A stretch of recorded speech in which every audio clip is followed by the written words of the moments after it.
I still remember the exact words that shattered the world I thought I knew. "Lauren, don't panic," my sister Megan whispered from the cockpit of her flight, her voice trembling. "But I'm looking at Ethan right now. He just boarded my plane to Paris, with another woman." My grip tightened around the phone as I stood frozen in my Manhattan apartment kitchen. That couldn't be, because Ethan, my husband of 7 years, was sitting calmly in our living room just 15 feet away, flipping through the Wall Street Journal like it was any other Tuesday morning. The clink of his coffee cup echoed through the silence, cruel in its normalcy. My husband, no, this man, was right here, while another version of him was boarding a luxury flight across the Atlantic. Before I could respond to Megan, I heard Ethan's footsteps. He walked into the kitchen with the same warm smile that had once disarmed me. "Who's calling so early, Lauren?" he asked, tilting his head. His tone was casual, almost playful, if only he knew. 7 years of marriage had carved predictable grooves in our lives. Ethan, the meticulous investment banker with his British charm. Me, Lauren, a forensic accountant who'd built a reputation for catching lies hidden in numbers. On the surface, we were the perfect Manhattan couple. The right apartment, the right social circle, the right rituals. And yet, Megan's words now echoed inside my skull like a siren. "He's here, and he's also there." I forced my voice steady. "Just Megan. Pre-flight check-in."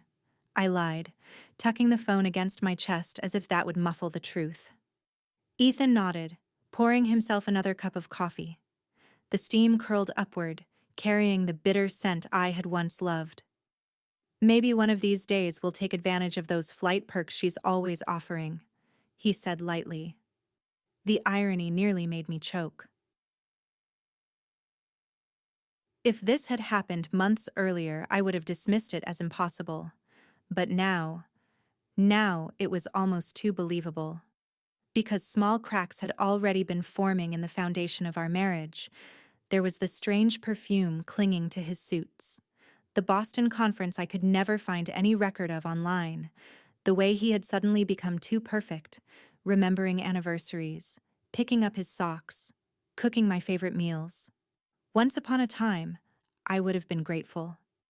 Now it felt like someone had rewritten my husband and scrubbed away all his flaws.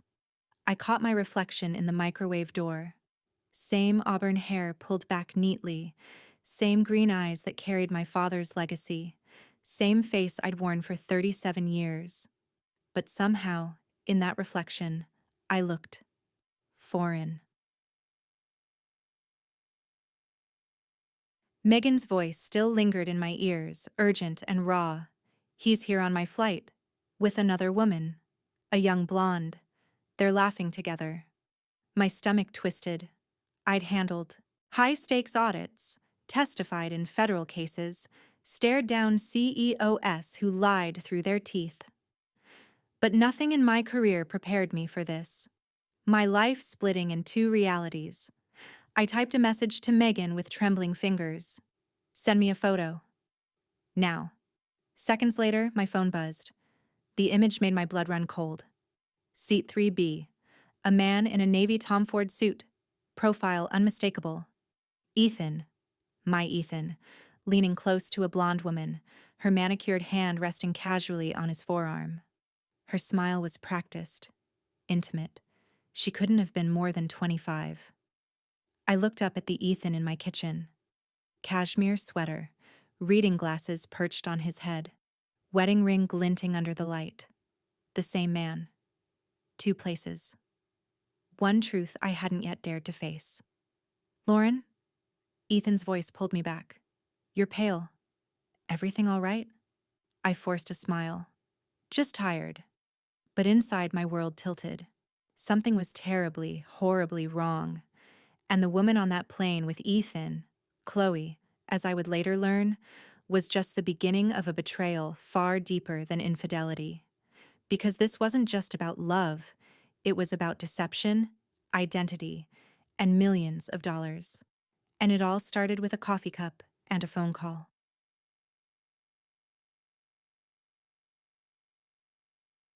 Before we dive deeper into this roller coaster of betrayal and revelation, don't forget to subscribe to her Betrayal Stories and hit the notification bell. Here, you'll always find stories of sacrifice, betrayal, and shocking twists. Where are you watching from? Leave a comment below. Your own story might just echo in the next video. The rest of that morning felt like I was walking through a dream. No, a nightmare. Ethan kissed my cheek before leaving for the office. The same affectionate peck he'd given me thousands of times before. But instead of comfort, it sent a shiver down my spine. As soon as the apartment door clicked shut, I unlocked my phone. Megan had sent me another message. He ordered champagne. He's laughing with her like a man who's in love. I pressed a hand against my chest, trying to steady my breath. Love? Number. This couldn't be love. This was something darker. When you look back, the signs are always there, aren't they? The perfume. A strange floral note I didn't wear, lingering in our laundry. The Boston trip. He swore he attended a financial summit, but no online trace existed. I'd searched schedules, rosters, even called a venue once. Nothing. The sudden perfection. Ethan had once been careless, forgetting anniversaries, leaving socks on the couch, overcooking pasta. Suddenly, he was flawless. Too flawless. I remember catching a faint lipstick stain on his collar last month. When I asked, he chuckled, brushing it off with a boyish grin. Coffee spill, darling? Relax back then, I wanted to believe. But now, the coffee excuse felt like acid burning through old trust. My phone buzzed again. Megan had sent a clearer shot, zoomed in. There he was. Ethan, or at least his twin, resting his hand on the thigh of the blonde. Her features sharp, luminous, framed by glossy curls. Chloe, though I didn't know her name yet. And the look in his eyes. The kind of look he hadn't given me in years. Intimate, confident, proud. Tears blurred my vision.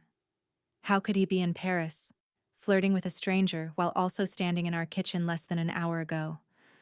I whispered to the empty room. What are you doing, Ethan? I'm a forensic accountant. Numbers tell me the stories people try to hide. That night, after Ethan fell asleep in our bed, I slipped into the study. My laptop hummed softly as I logged into our joint account. The transactions glared back like neon signs. $3,420. Four Seasons Hotel, Tokyo. $8,600. Cartier Boutique. $2,250. Le Meurice, Paris. I stared at the Cartier purchase the longest. I had never received a new necklace. No sparkling earrings. No box with a velvet bow. Who had? I snapped the laptop shut, my chest tight. These weren't just financial irregularities. They were betrayals in numbers, proof written in bank codes and merchant receipts. The next day, I met Rachel at our favorite cafe on Lexington. She was the kind of friend who could read my face before I even spoke. You look like hell, she said bluntly, stirring her espresso. I slid the photos across the table. Megan saw him. On a flight to Paris. With her Rachel's sharp eyes narrowed. She leaned in, scanning. The picture. That's him. No doubt she tapped the woman's face. And I know her. Chloe Vale. She's been circling Wall Street types for months. My stomach turned. So it's real. He's cheating. Rachel shook her head slowly. Lauren, I think it's more than that. Rachel was more than a friend. She was a private investigator, specializing in divorce cases and marital fraud. She had seen it all: hidden mistresses, double lives, offshore accounts. She pulled out her tablet, fingers flying across the screen. Look. Last week I got a tip about Chloe. She's linked to a shell company in Zurich. Guess who else is connected? A profile popped up. Ethan's name. My Ethan.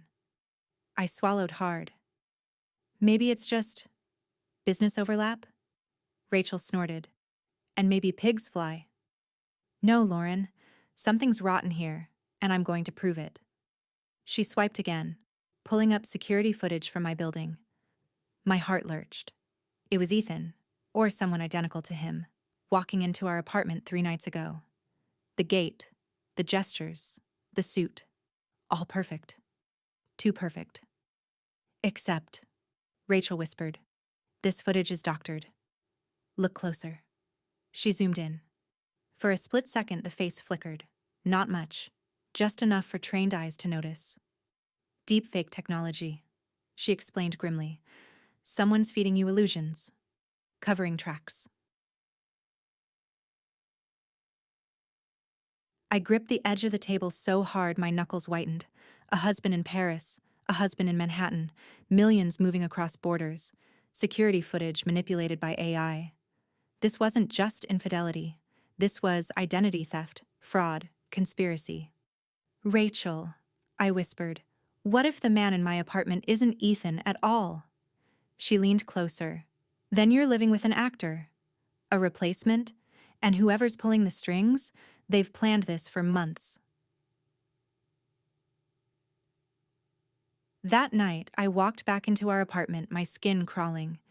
Ethan, or Jason, though I didn't know his real name yet, looked up from the couch. Hey, love. How was your day? His smile was flawless, practiced, warm. I forced myself to return the smile. Fine. But inside, I screamed, because I now suspected the unthinkable. The man I had shared my bed with these last weeks wasn't my husband, and my real husband was out there, on a plane, in a hotel, with Chloe, plotting something far darker than betrayal.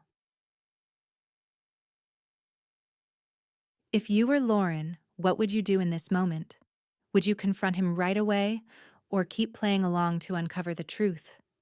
Share your thoughts in the comments, because your answer might be the exact lifeline another woman here needs to hear.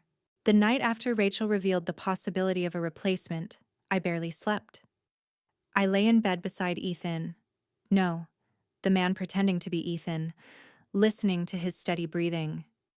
It was uncanny how natural he seemed. He shifted like Ethan. He murmured in his sleep like Ethan. He even reached for me in the night the way Ethan once did when we were newlyweds. But every touch now felt like an intrusion, like an actor following stage directions. I stared at the ceiling until the sun bled through the blinds. My mind spun with one desperate question.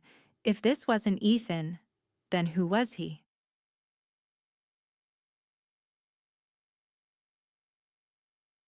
The next evening, I cooked dinner. My hands trembled as I deveined shrimp, the scent of garlic and lemon filling the kitchen. Shrimp scampi had always been Ethan's favorite, except he couldn't eat it. Ethan had a deadly allergy to shellfish. One bite could send him into anaphylactic shock. I plated the dish carefully, my pulse pounding. He walked in, loosening his tie, smiling as though he'd come home from a normal day at work. Something smells incredible. Shrimp scampi, I said softly, watching his reaction. For a moment, he froze. Just a flicker. So brief I might have missed it. Then he smiled again. My favorite. He sat down, forked a shrimp, and placed it in his mouth. Chewed, swallowed. No reaction, no swelling, no panic, no gasping for breath. He looked up at me, beamin'. Lauren, this is divine. My blood turned to ice. It was true. This man was not Ethan. I excused myself to the bedroom, locking the door behind me. My chest heaved as I clutched my phone. Tears threatened, but I refused to cry. Not now. Instead, I whispered to myself, I knew it. I knew it. Rachel had been right. Whoever he was, he'd studied Ethan so thoroughly that only something as specific as a shrimp allergy could expose him. And it had. A few days later, while Ethan showered, I seized my chance. His leather briefcase sat by the desk. My hands shook as I unclasped it. Inside, I found papers. Too many papers. The first was a pay stub made out to Jason Webb. The employer. Orion Talent Agency. My breath caught. Next, a SAG-AFTRA membership card. The Union for Actors. Then, the most chilling item of all, a worn notebook, filled with handwritten notes. Each page was a grotesque script of my life. Lauren cries during the last scene of Casablanca. Comfort her by touching her left shoulder, not the right. She hates lilies. Buy roses instead. Every Saturday morning, she jogs along Central Park West. Suggest going with her once in a while, but not too often. The detail was suffocating. He knew everything. Or rather, someone had told him everything. And at the bottom of one page, a chilling line in bold ink. 3 months maximum. Maintain cover until transfer is complete. I dropped the notebook as though it had burned me. When Jason emerged from the shower, steam clinging to his hair, I had already shoved everything back into place. My smile was painted, my voice steady. But inside, my fear had hardened into something else. Resolve. If Jason was the actor, then Ethan was the director of this charade. And if Ethan thought he could erase me, he had underestimated me. I might have been his loyal wife for 7 years, but I was also a forensic accountant. And if there was one thing I knew how to do, it was follow the money. The next day, I reached out to Dana Morrison, an old colleague and former prosecutor. Dana had the kind of steel spine that had rattled Wall Street moguls on the witness stand. We met in her office downtown, the city skyline stretching behind her. "Lauren," she said after listening, "what you're describing isn't just infidelity. It's fraud, identity theft, conspiracy. And if funds are moving offshore, that's federal." I nodded, sliding over the documents I'd copied with Rachel's help. I need to know where the money is going. And I need to stop it before he disappears. Dana tapped the notebook page with the 3 months maximum note. This isn't about love. It's about timing. Whatever Ethan's planning, he's close to finishing it. Her words sank into me like lead. That night, I returned home to Jason, my face a mask of calm. He smiled, kissed my cheek, poured me a glass of wine. We sat together on the couch, the picture of a married couple at peace. But beneath that mask, I was already building my case. Rachel digging into Chloe's connections, Dana pulling legal strings, and me, scouring bank statements, tracing shell companies, piecing together a trail Ethan thought was invisible. As Jason reached for my hand, I forced myself not to flinch. "Lauren," he said warmly, "I don't know what I'd do without you." I smiled back, every fiber of me screaming, because I knew exactly what I would do. I would tear down this performance, expose the director, and reclaim the stage of my own life. And Ethan, my husband, my betrayer, would regret the day he tried to replace me. If you were in Lauren's place, would you confront Jason right away or keep gathering evidence in silence? Comment below.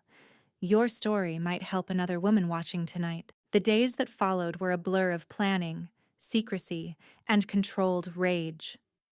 I moved like a shadow in my own life, smiling at colleagues, answering small talk from neighbors, while every beat of my heart pounded with one thought: end this nightmare, once and for all. Jason continued to play his role with perfection, reading the paper, brewing Ethan's favorite coffee, asking about my day. But to me, every gesture was a performance, and I was done being the audience. I had enough evidence to know the truth. Ethan had orchestrated this fraud. Jason was the actor, and Chloe was the accomplice. But what I needed now was undeniable proof, and a way to make sure Ethan could never erase me. Late one night, as I sifted through Ethan's old phone, retrieved from a forgotten drawer, I stumbled upon a series of encrypted messages. Rachel helped me decode them. The texts were between Ethan and Chloe. Ethan: 3 months. Then we're gone. Chloe: Zurich is ready. Jason's cover is holding. She suspects nothing, Ethan. Tomorrow's transfer will close it. After that, we vanish. My stomach turned. Ethan wasn't just betraying me, he was stealing everything. My marriage, my safety, my financial future. Every word felt like a knife twisting deeper. I forwarded the conversation to Dana. Within hours, she called me. Lauren, this is our window, she said, her voice steady but urgent. If we move too soon, he'll slip away. If we wait too long, the money disappears. We need him to act. And then we strike. The plan took shape like a puzzle sliding into place. Step 1. Freeze the money. Using my forensic skills, I created a digital virus designed to trigger the moment Ethan logged in from abroad. It would alert federal agencies, lock the accounts, and trace every hidden transfer. Step 2. Gather witnesses. I arranged a surprise anniversary brunch for Ethan at our apartment. I invited his most influential clients, colleagues, and friends. They thought it would be a celebration. In truth, they were about to become unwilling jurors. Step 3. Push Jason to the edge. If I cornered him carefully, he'd crack, and his confession would be the final nail in Ethan's coffin. Tuesday morning arrived. The apartment glowed with fresh flowers and catered food. Champagne chilled in silver buckets, pastries lined the table, and the golden light of Manhattan poured through the windows. From the outside, it looked like the perfect celebration. Inside, it was a trap. Jason entered the room, visibly startled. Lauren, what's all this? Our anniversary, I said sweetly, letting my voice drip with irony. I wanted it to be special. He hesitated, then plastered on Ethan's signature smile as the doorbell rang. One by one, Ethan's clients and colleagues filed in, shaking hands, offering congratulations, raising glasses. Their laughter filled the air, oblivious to the storm about to break. Jason played his role flawlessly, charming everyone. But I watched the sweat bead on his brow, the slight tremor in his hand.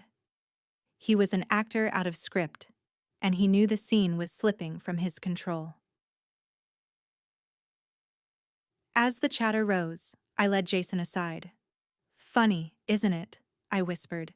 How you've memorized every detail of Ethan's life, almost like lines from a play. He froze, eyes flicking toward me.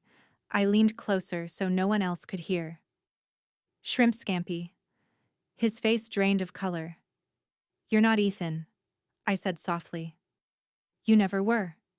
Jason's lips parted, but no words came. His mask had cracked. For the first time, I saw not confidence, but terror.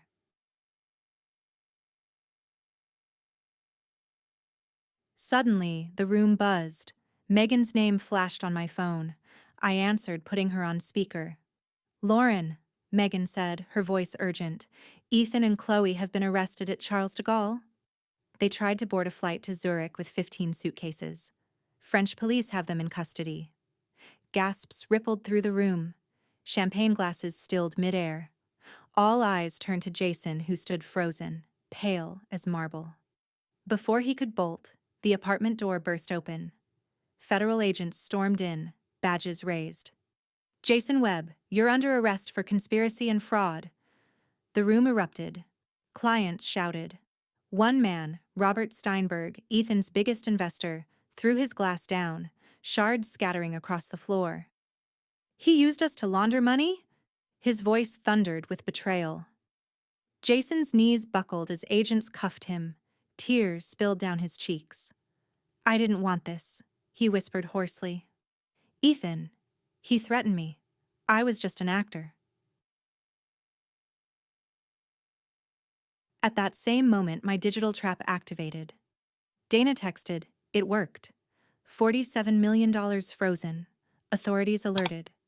Every dollar Ethan thought he had hidden was locked beyond his reach.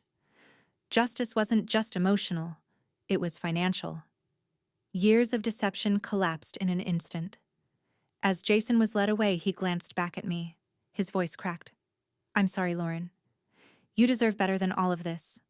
For the first time, he wasn't acting. His words were broken, raw. I stood tall, my voice clear. "You made your choice. Now face the consequences."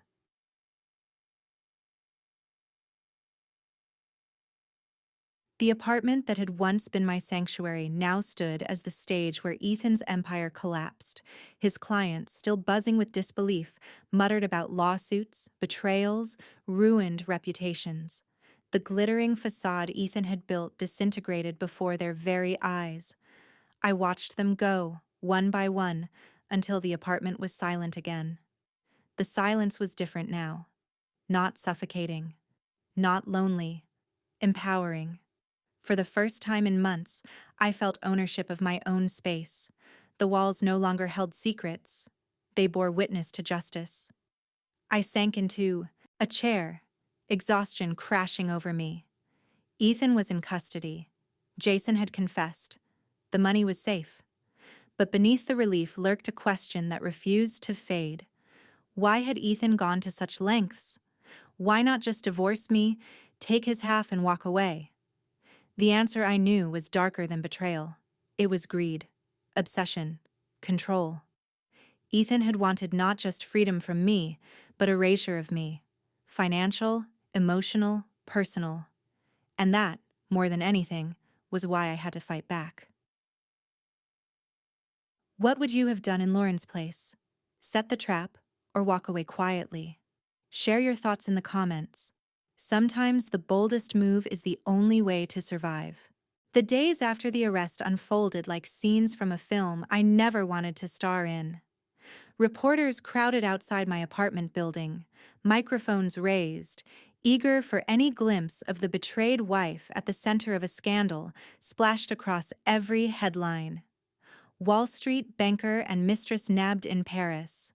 Double life exposed. Wife outsmarts husband's fraud. I watched it all unfold from my living room. Silent, drained, yet strangely at peace. The city outside hummed with chaos, but in my small corner of it, I finally felt a quiet I hadn't known in years. Ethan, once the picture of control and sophistication, had been paraded in handcuffs through Charles de Gaulle Airport. The video went viral within hours, his face twisted in fury, Chloe clinging to him until officers tore them apart. For years, I had lived in his shadow. Now the world saw him for what he truly was: a liar, a thief, a man willing to erase his wife for millions. And Chloe?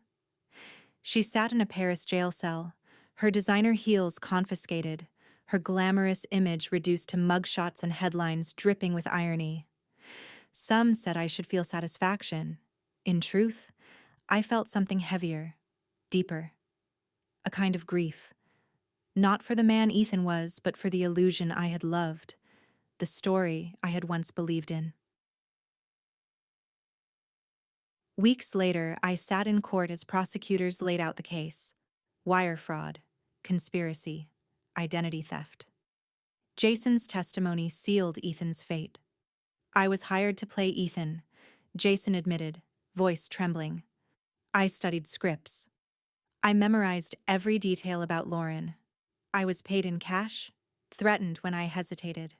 I never knew how deep it went until it was too late." He looked at me once, eyes heavy with regret. For all his part in the deception, I believed his sorrow was real. The judge's gavel struck. Ethan was sentenced to years in federal prison. Chloe faced her own charges, a future stripped of luxury, her once bright ambitions dissolving into court hearings and cold walls. And me? I was free. Free in a way I hadn't been in years. Free from lies, free from control, free from the constant gnawing doubt that something was wrong. The divorce was swift. Ethan's frozen accounts were divided, his assets liquidated. I received my share, not as a reward, but as restitution. But money was never the point. Control was. And now, I was in control of my own life. I poured my energy into something new: Chin Forensic Consulting, a firm dedicated to protecting women from financial betrayal. We specialized in tracing hidden assets, unmasking fraud, and giving women the tools I wished I'd had sooner. The first client walked into my office a month later, a woman with tear-streaked cheeks, clutching a folder of suspicious bank statements. She looked so much like me from just months ago that my heart clenched. I took her hands in mine and said the words I had longed to hear myself. "You're not alone, and you're not powerless."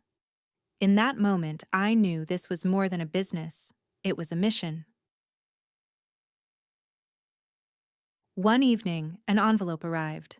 No return address. Inside, a handwritten letter. "Lauren, the greatest role of my life was also my greatest shame.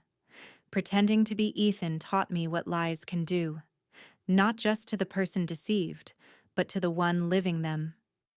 I can't undo what I did, but I hope one day you'll believe I admired your strength. You saw through me when I couldn't even see myself. I'm trying to start over, to live without scripts. Jason." I sat quietly, the paper trembling in my hands. For a long time, I hated him. But as I read his words, I felt something unexpected. Not forgiveness, but release. His letter was proof that even in the wreckage of betrayal, truth could spark change. It reminded me that even those who hurt us can carry regret, and that their regret does not have to chain us to the past. Megan and I grew closer than ever. We shared long dinners, laughter spilling between bites of pasta and glasses of wine. "Funny, isn't it?" she said one night. "It all started with a phone call at 30,000 feet. I smiled faintly. "You saved me, Megan. If it weren't for you, I might still be living with an actor, blind to the truth." She reached across the table, squeezing my hand. "No, Lauren. You saved yourself. You chose to see. You chose to fight." Her words sank deep, carving strength where there had once been fear. One morning, I walked through Central Park, the crisp autumn air biting at my cheeks. The city pulsed around me. Horns, chatter, footsteps. But inside, I felt still. I thought of Ethan, alone in his prison cell. Of Chloe, stripped of her illusions. Of Jason, perhaps somewhere on a small stage, finally playing himself. And I thought of myself, not as a victim, not as a betrayed wife, but as a woman who had reclaimed her voice, her life, and her freedom. We don't always see betrayal coming. Sometimes it wears the face we've kissed goodnight for years. Sometimes it hides behind smiles, bank statements, even actors. But betrayal cannot erase truth, and the truth always finds its way out. Respect isn't given by blood or by vows. It's earned through love, through honesty, through kindness. That's the lesson I carry, and that's the legacy I choose. If you've ever felt discarded, betrayed, or erased, know this: your story doesn't end with their lies. You have power, you have dignity, and you have a community here that understands. What about you? Have you ever uncovered a truth that shattered your world but ultimately set you free? Share your story in the comments, because your voice might be the one someone else needs to hear tonight. And if this story resonated with you, don't forget to subscribe to Her Betrayal Stories and hit the notification bell. Here, we honor the sacrifices, expose the betrayals, and celebrate the twists that remind us justice, though delayed, is never denied.